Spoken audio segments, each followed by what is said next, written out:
Hello, everybody, and thank you for joining us today. Really appreciate everybody getting on the call. I know everybody's very busy. Today, we're going to be introducing Kevin and Masterlinq. We have been working with Masterlinq for a few weeks now. They are a new partner of the Bike Cooperative, and we're really excited about this partnership. Masterlinq and everybody that works there is insanely nice, really professional, super smart, and it's just a great new option for bike retailers to start using Shopify as an option for e-commerce. So I'm going to pass it over to Kevin, and Kevin's going to walk through a demo and a couple other items. Yeah, thanks, Lucy. We To kind of start it off for the folks that are here, we kind of have a little bit of a different platform than what most bike shops have been using for a number of years. Our platform is built around Shopify. So Masterlinq is kind of an extension to Shopify that adds the bike industry's functionality to that platform. I'll do a quick walkthrough on the product, and happy to answer any questions after that. I think we've got a half hour here, so there's a lot going on over here, so I probably can't cram it all into that time, but I'll try to give you guys like a high overview of what we do. So I'll jump right into it. I'm going to get a screen share going here. Um, Give me 1 second.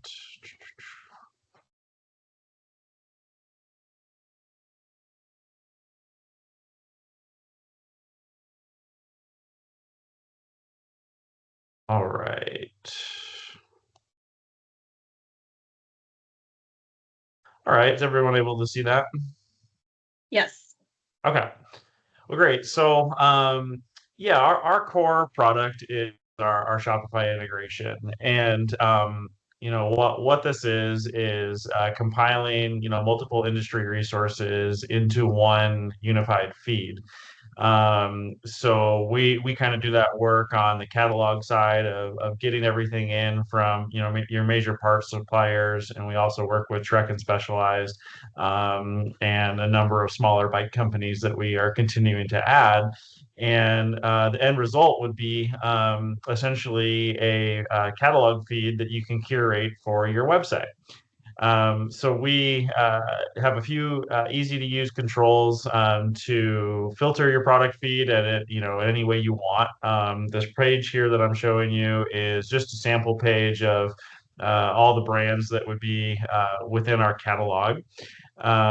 We have, combining the parts suppliers and Track and Specialized. There's well over 600 or 650 brands in there. A retailer can come in here and toggle on what they want, what they don't want. A few additional controls for every brand would be you can set your pricing policy per brand. So whether you want it to be at MAP, MSRP, or your POS system, we connect with Ascend and Lightspeed.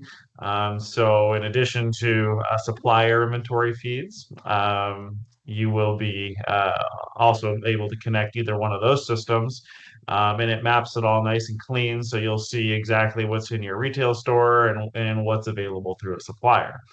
In addition to a pricing policy, so you have an account level policy, so you could just say list everything at MAP, and then if a brand doesn't work at MAP, maybe like Abby Tools comes to mind where there's like 5% margin, you might want to list that at MSRP. You can come in here and simply adjust the brand, and our system will sync with your Shopify site and make those changes for you.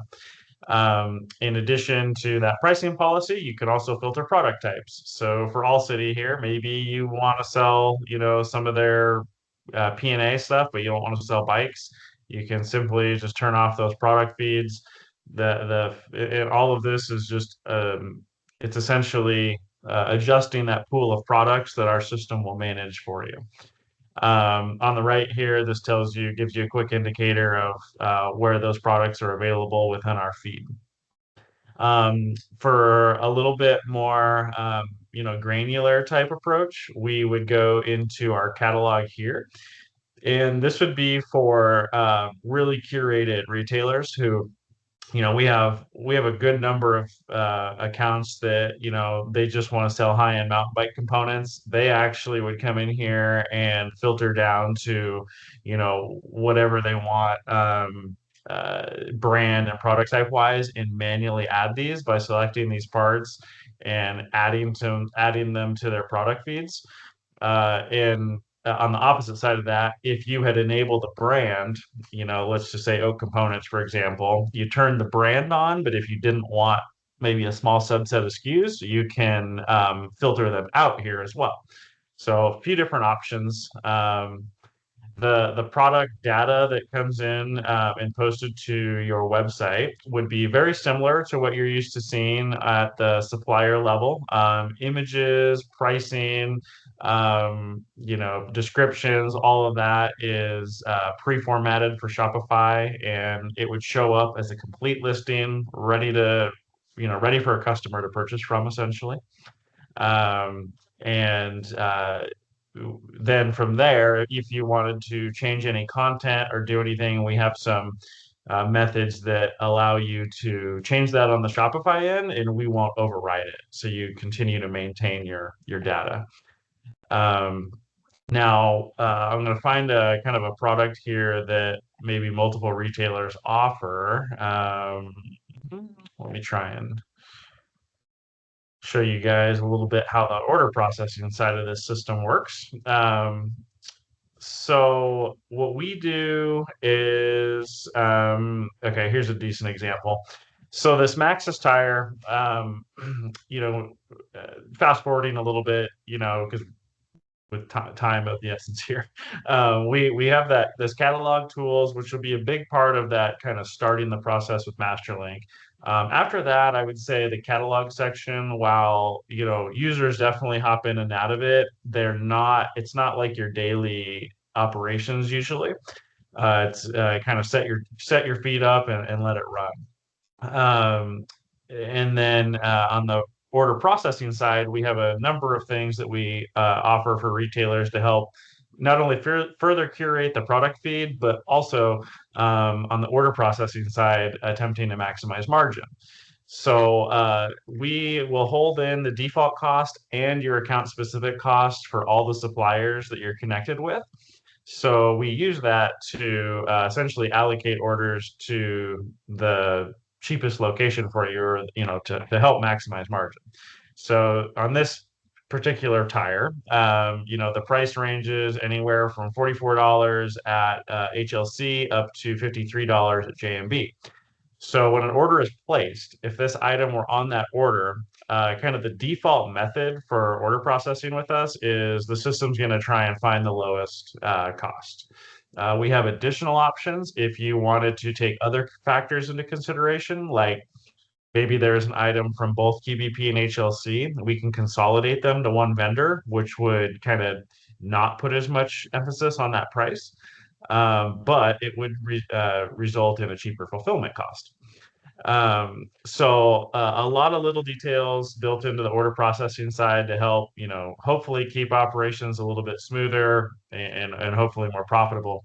On that same note, we can put a kind of a minimum margin on the account. So as parts are listed, if you had a 15 or 20% margin or something, you like a gross margin you wanted to maintain, it would automatically kick out parts that don't satisfy that. So even if you added it to your feed and you had that setting in play, it may not let it up onto your website. So a few little things, tips and tricks our users use. When orders are kind of flowing into the system, I can show you guys a little bit how that looks. Here's an order here where there was a couple Continental tires. They were allocated to QBP. I believe they're still the only supplier of that of the people we work with. So essentially, that order comes in. It'll indicate to you which warehouse or which supplier this goes to, and then we attach your account specific cost to it, so you can get a pretty good idea here on what your gross profit is.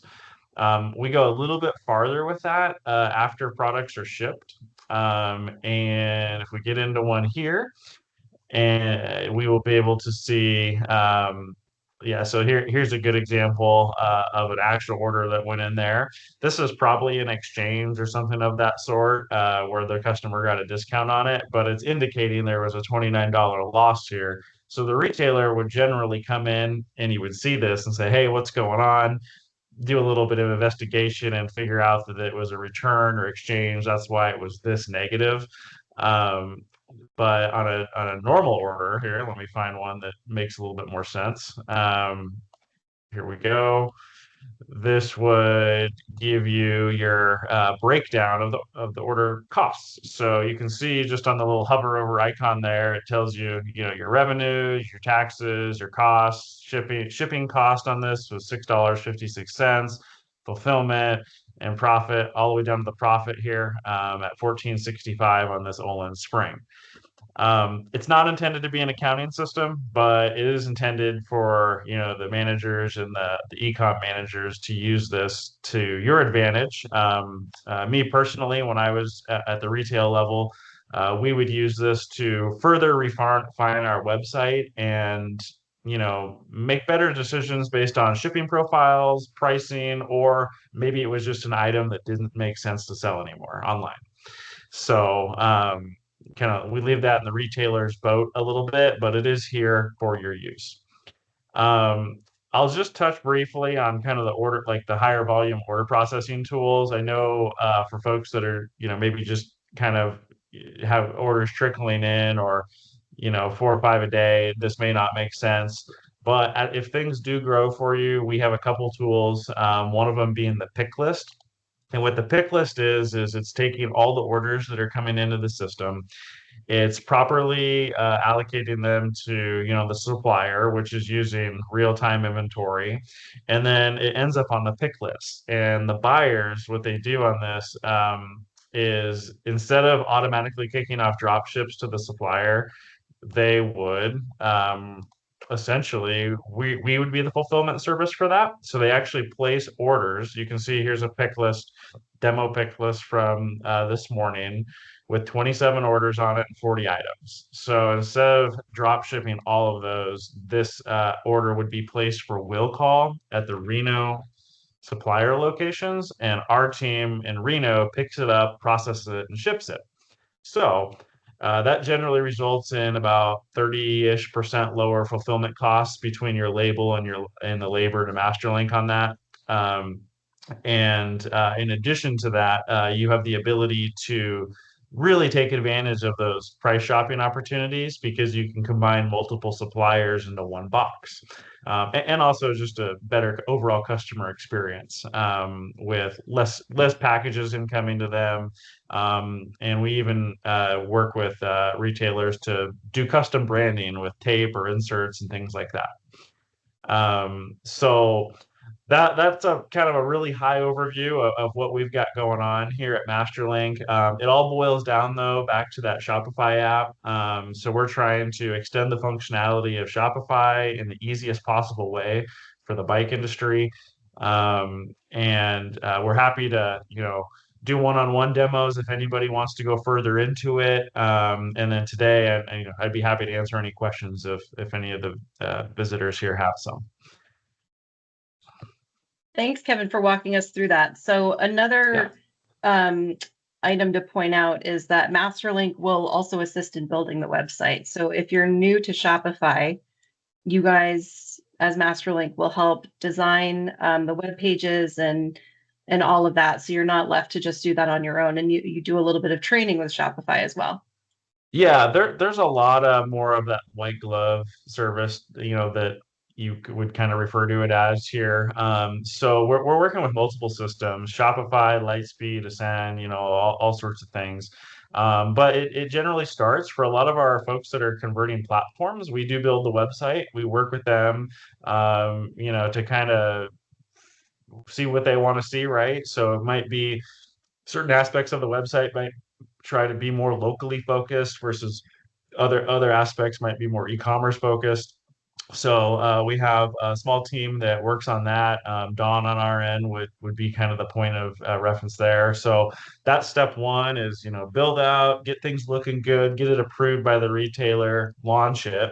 And then Kent, who's here with us today, we also work on digital marketing as well if people need help in that department. So, um, you know, that would be, a good, in my opinion, kind of a good performing, good converting website. That's step one is you got to have a good experience for the customer. Our app would kind of be that sales or sorry, logistics and IT, department side of things. And then Kent coming in with the marketing, that's what we have found is kind of that secret sauce for folks that really want to make a push to sell online, or just optimize their current operations. And maybe that means a higher return on ad spend, and what have you. So yeah, building the website and marketing would be, two other departments that I didn't really dive into there. But again, we could have a lot to say there. So yeah, anything else, Lacey, that I might be leaving out? I don't believe, I think the one other thing that I would say, because we're on with bike co-op members, is there is integration with Synchrony financing. So you can have the freedom to ride option in the shopping cart as a widget, as Shopify calls it. In addition to that, our Keep It Rolling protection plan, which is the extended protection on a bike purchase, that also integrates with Shopify. So it's really just a great complete package for retailers that are participating in both of those um, programs, or even just one of those programs. We're really able to connect a lot of the dots there. And I know Kent is working with a few co-op retailers who are using those programs and currently working with Synchrony to get that integration going. So the more we do, the cleaner it's going to be. So I'm really excited about this. I think this is a really interesting thing. Lots of retailers are starting to move to Shopify. Um, and yeah, Matt or Kate, did you have anything else to add? I was just going to say that, a lot of retailers out there may not have really explored e-com to its full potential, and the guys over at Masterlinq, are really experts in the space, and to leverage their expertise could really help find new revenue streams, sales opportunities. When you package it all together with the other programs that the Bike Cooperative is offering, this is a really good option for retailers to kind of take a look at. It's good to know what else is out there in the space of ecom, and how we can help and how Masterlink can help. So highly encourage retailers to reach out to Kevin and Kent and see how they can help grow. Yeah, and kind of one last thing that on the Shopify side of things that I would leave the retailers with is, outside of Masterlink, when you look at Shopify platform as a whole, I think you're going to see a lot of great things. Everything from fraud protection to local pickup capabilities, all the ecosystem of apps that they have that are available for your stores. It's really cool on, what you can build your website to be, whether it's just a basic, performing website, on one of their lower plans up to like Shopify Plus customers that are doing, hundreds of thousands a month online. It is good though. It's kind of a system that they don't really hold anything from you, even on the lower plans. There's a few things that only other top level plans get, but they're generally not things that you have to have to be successful. Um, so yeah, I would encourage everybody to take a look at it. But a couple things that we hear commonly from new calls from retailers is the fraud detection. It's been fantastic in my experiences. Shopify scans everything, basically real time when that order is placed, gives you a fraud analysis on it. It's up to your staff if you want to accept or reject it. But as a rule of thumb, anything that's in the red with those guys at Shopify, we basically just don't process them.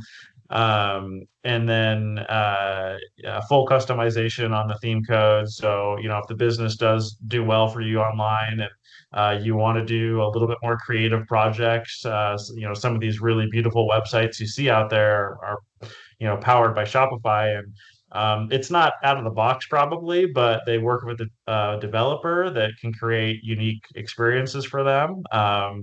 So we do have we don't really do that type of work, but we do have some references and can give you some examples if retailers go that route. So Kent, is there anything that you pops into your mind here that The thing I always bring up is just the nature of Shopify and how good it is, and the checkout experience definitely lends to better conversion rates too. And we see that often when people migrate over from other platforms, is as soon as they get on Shopify, it just performs better. And we're not connected to Shopify other than we have an app here, but we have no formal partnership with them. It's just their platform is the best platform. That's why we've kind of decided that's where we wanted to make the connection with. So that's another thing, is I think people are, they understate how well Shopify works. Like when you go to the checkout, all your details are just uploaded in there automatically. If you've ever shopped on any Shopify, store before, and that kind of thing, and all the checkout options. So if you want to pay with Google Pay, Apple Pay, any of those you can enable. I think all of that just lends to a better experience for the customer, and as a result, a better conversion rate too. So, and that's important to us, because even if that conversion rate is a 0.5% better, I mean, that means a significant savings in acquisition costs and all of those things. And I'm the marketing side, so that's what I see, and that's kind of what I pay attention to. So. Yeah, and also, kind of in that same boat, Kent talking about conversion rates and, experience and all that. Shopify checkout, which a lot of you have probably used before, is more or less the same from every retailer that uses Shopify. You can put your logo in there, but, at the end of the day, Shopify keeps that pretty close to their chest. And I will say the bright side of that, though, is you can bet that it's the most tested and thoroughly thought out process that they could come up with, because they know that that's the most important process for customers buying on your website. So now, backing up just a hair, Lacey had mentioned, we kind of offer support on setup and everything. I will say with any tool, Shopify not being excluded here, is there is certainly kind of a way to make it work better for our industry. When you think about adding supplier feeds in and how to manage in-store pickups and things like that, how do we properly display handling times and pickup times, and just shipping times, right? Those are all things that we put into, think about when we're building the website. In what location is that product located at? What should we give as an estimate or even a guarantee to that customer? And these are all things that help the best sellers be successful, is they set up SLA policies and they adhere to them, and their websites reflect how they operate. So a lot of great things you can do there. We help in all sorts of departments when we're getting going, and then the retailers kind of generally take that over along the way as they grow, and we just want to get them off on the right foot. Um, so looks like we have a few. Should we maybe take any questions if anyone has Yeah, if anything? anybody has questions, you can hop in, raise your hand, throw it in the chat, and I can ask Kevin and Kent.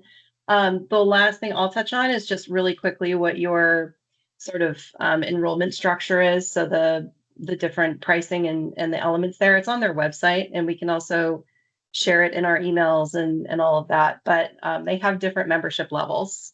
And so as a co-op member, you do get a discount on the Cat 1 pricing, which is pretty awesome. And I think a lot of the retailers that we have that are currently with Masterlinq, I think that they would be existing in that Cat 1 space. Yep. Yeah. So our billing structure is kind of a hybrid, which might be a little bit newer for people in our industry. It stems from a lot of tools that I've used over the years in the e-commerce space, and specifically the bike space. So when we start, we have a subscription model. We have subscriptions starting from 200 to 500 or 750, I should say. I would say the full package, especially for multi-store chains, starts at that 500 point. And then most of our essentially revenue on our end is we have called the platform fee. So the platform fee is a sliding scale of 1.5% to 3%. That would only be charged to on orders that are allocated to suppliers. So if it's stuff coming from if someone ships 100% of their own product, it comes from their own stock, you just pay the subscription fee. But if you do 100,000 through QBP for the month, that's where that fee kicks in on those orders. So that kind of is our incentive, keeps us in the game and keeps us really pushing with retailers. So, but yeah, other than that, marketing services would be separate, site build outs, all of that separate, to give people an idea. Most of our website builds range from 2,500 to 4,000 for a complete build. Right in the middle there is probably the average. It just depends on how many custom pages they need built. And then the marketing services is a kind of a fully managed service, and those range in the $500 to $800 range starting out. Um, so yeah, there would be no other billing other than that though. Okay. Well, it doesn't look like we have any questions coming in, Sure. but we're all here. The retailers that are on, we're all here to answer questions. Kevin, Kent, everybody over there, they're great and they're ready to do some demos. If you're looking to take it one step further, there's obviously no commitment there. I think there's a lot of exploration here for retailers that have been using other platforms, and it's kind of a new thing for some retailers. So I think we'll probably have a couple more of these over the next few months, just going over different points of Masterlinq and the other items that you offer. So really appreciate everybody's time today, and hopefully everybody is doing well as the season is sort of in the middle, I guess. But thank you guys for joining, and we will be sending out the recording. Awesome. All right. Thank you, everyone. Yeah. Thanks, Thanks for guys. having us.